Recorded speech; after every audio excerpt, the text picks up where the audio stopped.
ہے، پوچھو باپو کیا کرتے ہو یہاں پہ، تو یہی کہیں گے عبادت خدا۔ مالک سے مانگ رہے ہیں، جب پھنس گیا تب مانگ رہے ہیں، جب وہ کہہ رہے ہیں مانگو تب نہیں مانگتے ہیں۔ یہ کیسی انسانیت ہوئی؟ یہ تو دغا بازی ہے بھائی، یہ تو فراڈ ہے، چیٹنگ یہاں نہیں چلتی، یہ رب رحمان ہے۔ تو ایسا مت کرو کہ جب ضرورت ہو تب مانگو۔ ایک عابد تھا امام زین العابدین علیہ الصلوۃ والسلام، ارشاد اللہ کی عبادت کیا کرتا تھا ایک پہاڑ کی چوٹی پہ بیٹھ کے، ہر روز اسے کوئی نہ کوئی آ کے کھانا دے جائے۔ ایک دن بھی، 2 دن بھی، اس کی زندگی ایسے چل رہی تھی، رب رحمان کی عبادت کریں، اس کا سجدہ کریں، اس کو کوئی نہ کوئی کھانا دے جاتا تھا، کھانا ملتا رہا۔ ایک دن کوئی نہ دے گیا، تھوڑا گھبرایا، کہا کہ اللہ آ جائے گا، کوئی پرابلم نہیں، روزہ رکھ لیتا ہوں، روزہ رکھ لیا۔ دوسرا دن ہوا کوئی نہیں آیا، تیسرا دن ہوا کوئی نہیں آیا، بھوک سے مرنے لگا، پیاس سے مرنے لگا، اب سے رحمان بھول گیا، وہاں سے اترا، چلتے چلتے گھر کے سامنے پہنچ گیا، دروازہ کھٹکھٹایا، نکلو بھائی، سامنے یہودی کا گھر تھا، باہر نکلا، کہا اللہ کے نام پہ مجھے دے دو۔ اس نے کہا میں تو تیرے اللہ کو مانتا ہی نہیں، اس کے نام پہ کیسے؟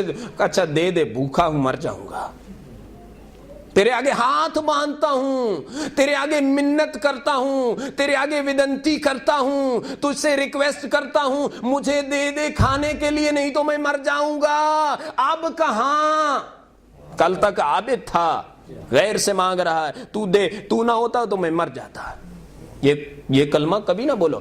لوگ کہتے ہیں شاہ صاحب اگر تم نہ ہوتے نا یہاں اٹلی میں تو میں تو مر ہی جاتا۔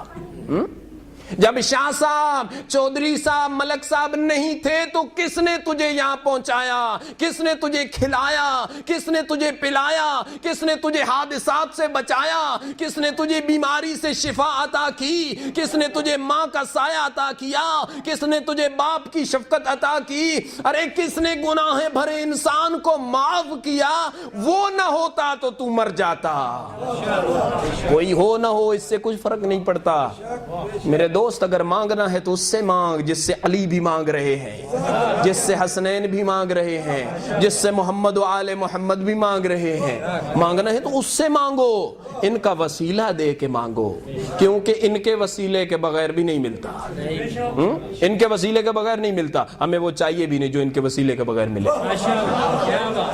ہمیں لینا بھی اسی صدقہ کو ہے جو اس در سے ملے گا، جو یہ لے کے دیں گے انہی کے وسیلے سے ملے گا انشاءاللہ۔ خوشنودی محمد والے محمد، بلند تر صلوات۔ برائے سے تو سلامتی علماء حق کا، بلند تر صلوات۔ اللہم صلی علی محمد وعلی محمد۔ یہ بھائی چلا ایسے چلا آگے، اس نے اس کو 2 روٹیاں دے دی، لے یہ لے جاؤ۔ امام علیہ السلام اس کی روایت کرتے ہیں، یہ لو اور جاتے بنو۔ چلا بھائی، اس کا کتا تھا ایک، اس کے پیچھے چل پڑا۔ جب یہ تھوڑا سا چلا تو کتا پیچھے، یہ کہتا ہے بھائی کیا کرتے ہو، تم بھی بھوکے ہوگے شاید۔ وہ اس کو بھونکے جا رہا ہے۔ جب وہ ایسے بھونک رہا ہے تو اس نے اس کو 1 روٹی دے دی، یہ لے بھائی تو بھی لے لے، تو بھی بھوکا ہوگا، میں بھی ایک کھاتا ہوں، ایک بھی تو بھی کھا لے، تو بھی تو اللہ کی مخلوق ہے۔ ویسے اللہ اللہ کیے جا رہا ہے، ویسے تقوی کرے جا رہا ہے، ویسے سجدہ کیے جا رہا ہے، لیکن اصل میں رحمان کی اصلیت کو بھول گیا ہے۔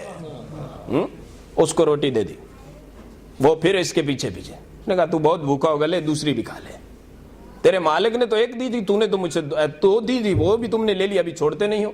وہ پھر پیچھے اس کا پونچا پکڑ لے، اس کی سلوار پکڑ لے۔ اس نے کہا بڑا بے شرم ہے تو، بہت بے شرم ہے، 2 دی تھی وہ بھی دے دی، اب کیا سلوار اتروائے گا؟ کیا کرتے کیا ہو؟ اللہ نے اسے طاقت عطا کی بولنے کی، وہ بولا، اس نے کہا اے اللہ کی عبادت کرنے والے، اے سجدہ شکر دینے والے، بے شرم میں ہوں کہ تو ہے؟ ارے 2 دن نہیں ملا تیرے رحمان کو بھول کے اللہ کے دشمن کے در پہ جھک کے تو اس کی خیرات لے رہا ہے، بتا بے شرم میں ہوں یا تو ہے؟ کہا میرا مالک مجھے نہیں بھی دیتا، میں بھوکا بھی رہتا ہوں، میرے پاس کھانے کو نہیں بھی ہوتا لیکن میرا مالک بھوکا ہے تو میں بھی بھوکا بیٹھا رہتا ہوں. میں کبھی دوسرے دروازے پہ نہیں گیا. تو اس کا دروازہ چھوڑ کے ادھر آیا تھا.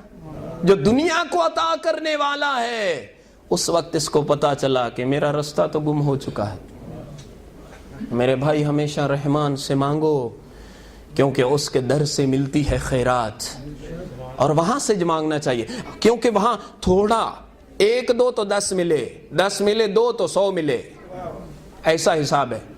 پروفٹ ہے نا بہت زیادہ. ایک صلوات پڑھو نا پھر آل محمد کی.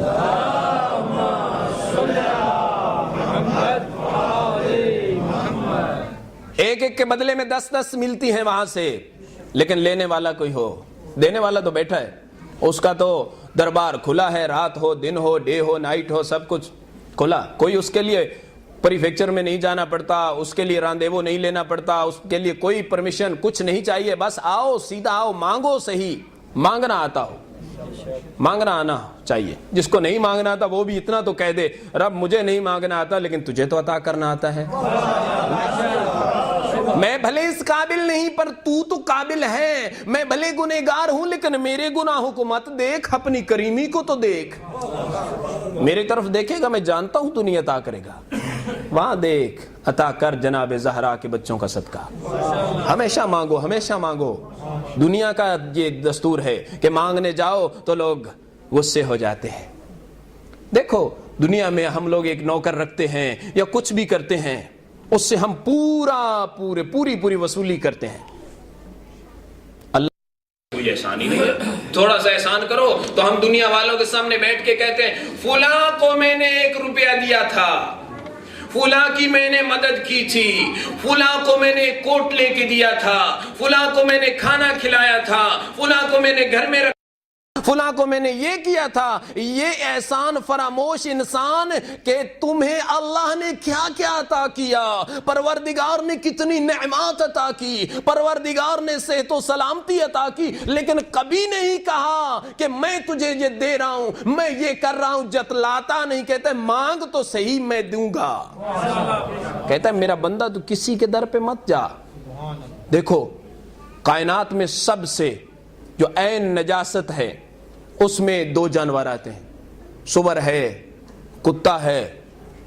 کتے کی وفا مشہور ہے, مرغے کی غیرت مشہور ہے, اور خنزیر کی بے شرمی مشہور ہے.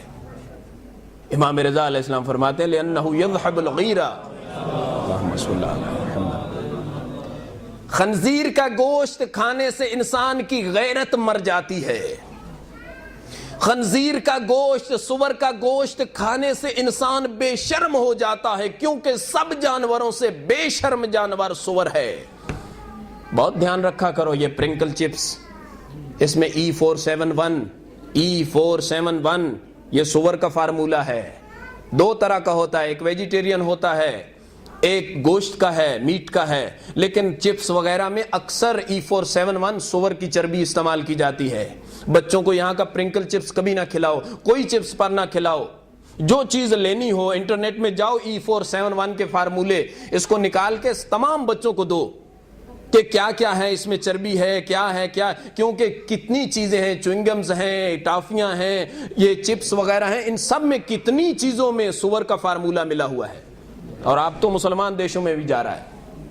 ان باتوں کا بہت دھیان رکھو اور بچوں کو سکھاؤ, بچوں کو بتلاؤ کہ پاک کیا ہے, حلال کیا ہے, حرام کیا ہے. ایسے نو میں مڈغسکر میں گیا پہلے محرم پڑھنے کے لیے, تو وہاں میں نے دیکھا وہ لوگ کہتے ہیں دوسرے دن چلو مولانا تمہیں گوشت کھلائیں, بھونا ہوا گوشت کھلاتے ہیں. چلو میں نے کہا, گئے ہم تو وہاں میں نے دیکھا, وہ نے کہا بہت مزیدار ہوتا ہے ڈیٹ کا. تو مجھے کیا پتا ڈیٹ کا کیا ہوتا ہے. جب کھانے گئے تو سامنے ایک مینڈک پڑا ہوا تھا, مینڈک پڑا تھا. اپنے شیعہ لوگ کی بات کر رہا ہوں, عزادار بھی ہیں, سب کچھ ہیں. وہ لوگ ڈڈو کھاتے تھے, مینڈک کھاتے تھے. تو میں نے جب دیکھا میں نے کہا بھائی یہ کھانا تو حرام ہے. انہوں نے کہا آج تک تو کسی نے نہیں کہا. میں نے کہا کسی نے دیکھا ہی نہیں ہوگا. کہا ہم نے تو ایک مولانا کو بھی کھلایا تھا. میں نے کہا اس بیچارے کو کیا پتا ہوگا. صلوات پڑھے آل محمد کی ذات. تو دیکھنا چاہیے کہ کھا کیا رہے ہیں, کہاں سے آ رہا ہے, کیسے آ رہا ہے. بار میں بیٹھ کے کافی پینے سے بہتر ہے گھر میں بغیر دودھ کے قہوہ پی لو. حرام پیزا